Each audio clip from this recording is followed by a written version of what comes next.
देखिए, लोकतंत्र का जो सबसे बड़ा महापर्व जो है उसकी शुरुआत हो गई है और हम लोग बहुत ही कॉन्फिडेंट हैं। पूरी तैयारी हम लोगों की हो चुकी है और हम पहले भी कहे थे कि बिहार जो है इस बार चौंकाने वाला रिजल्ट देगा।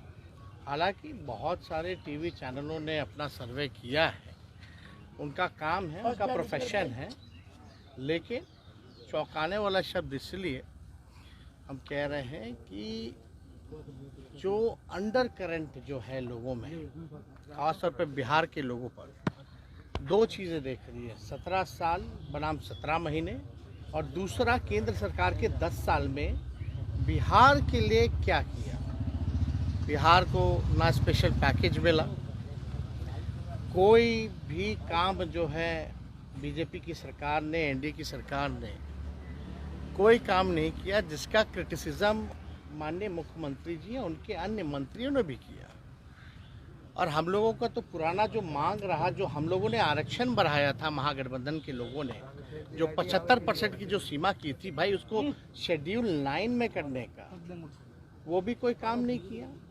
अब भाजपा में जाते ही मुख्यमंत्री जी कुछ बोल नहीं पा रहे हैं। हालांकि अभिभावक हैं, हम उनकी मजबूरियों को समझ रहे हैं कि कॉम्प्रोमाइज़ करना पड़ता है, लेकिन जो काम हम लोगों ने किया, जिसकी मांग हम लोगों ने की, जिसका समर्थन सब लोगों ने दिया, कम से कम वो तो आरक्षण को शेड्यूल 9 में करना चाहिए था। उस पर भी कोई चर्चा नहीं करते ये लोग।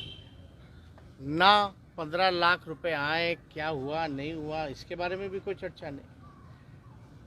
पूरे भारत सरकार में जितनी पक्की नौकरियां, सरकारी नौकरियां मिली होंगी, हम चैलेंज करते हैं केंद्र सरकार को कि हमारे 17 महीने में उससे ज़्यादा अगर भारत सरकार ने नौकरी दी है तो बताओ।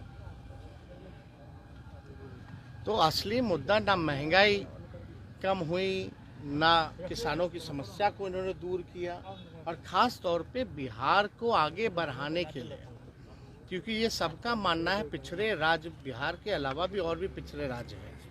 अगर बिहार जैसे राज्य अगर आगे ये बढ़ाने में सहयोग नहीं करेंगे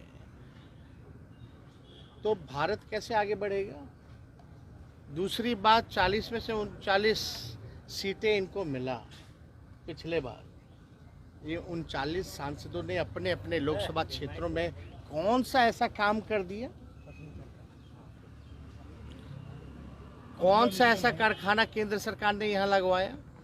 हम लोग 17 महीने थे तो 50,000 करोड़ का एमओयू निवेश जो है, इन्वेस्टमेंट, उसका हम लोगों ने करवाया था, जो यहाँ इन्वेस्टर मीट हुआ था। लालू जी जब केंद्र मंत्री थे, कई कारखाने रेलवे के यहाँ दिए, 90,000 करोड़ का मुनाफा दिया, कूलियों को परमानेंट किया, कुल्हड़ किया, हर बजट में किराया भाड़ा जो होता था उसको कम किया, गरीबों के लिए गरीब रथ निकाला, बिहार के लिए कई स्पेशल स्टेशन, हॉल्ट से लेकर के कई ट्रेनें दी। तो ये काम तो बताना पड़ेगा ना कि भाई काम पे ना वोट मिलेगा। 400 की बात कर रहे हैं, वो चाहे तो 500 पार भी बात करें, 1000 भी करें, भाई उनका मुंह है, वो उनकी बात है। लेकिन हम तो भाई जो हकीकत है, जो सच्चाई है, जो जनता की बात है, उसी को हम कहेंगे। तो बिहार जो है, हम लोग पूरी तरीके से कॉन्फिडेंट है। बिहार जो है देश को दशा दिखाया है हमेशा। इस बार भी मुख्यमंत्री जी चले गए हों, लेकिन बिहार की जनता वहीं खड़ी है, भाजपा को रोक। आज मुंबई जा रहे हैं, सूचना दे दिया जाएगा, मुंबई है ना। अब तो हो ही गया। आप कितना आज निमंत्रण दिया था, तो आज हम लोग जा रहे हैं। बताओ, 17 महीने में कोई पेपर लीक हुआ था क्या? और इसी को कहते हैं असल माफिया राज। अद्भुत है भाई, सरकार बदलते ही भाजपा जैसे आ गई सरकार में, एडमिट कार्ड के पीछे आंसर लिखा हुआ है। देश में ऐसा कहीं नहीं हुआ, ये अद्भुत। कुछ लोग माफिया राज खत्म करने की बात करते हैं, लेकिन हकीकत में हो क्या रहा है। ये बिहार में 70 दिनों के अंदर 2 लाख से ज़्यादा लोगों को नियुक्ति पत्र हम लोगों ने बांटा। एक पेपर लीक हुआ तो बता दो, लेकिन इनके राज आते आते फिर से वही पेपर लीक। भाजपा का जहां राज रहा वहां पेपर लीक, यूपी में पेपर लीक, मध्य प्रदेश से लेकर के हर जगह।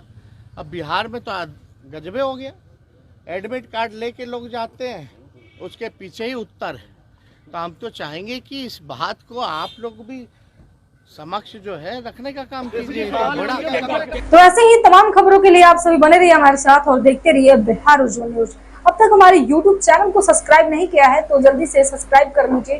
फेसबुक पेज को भी फॉलो कीजिए। वीडियो पसंद आए तो खूब लाइक कीजिए, शेयर कीजिए, कमेंट कीजिए। वीडियो देखने के लिए आप सभी का धन्यवाद।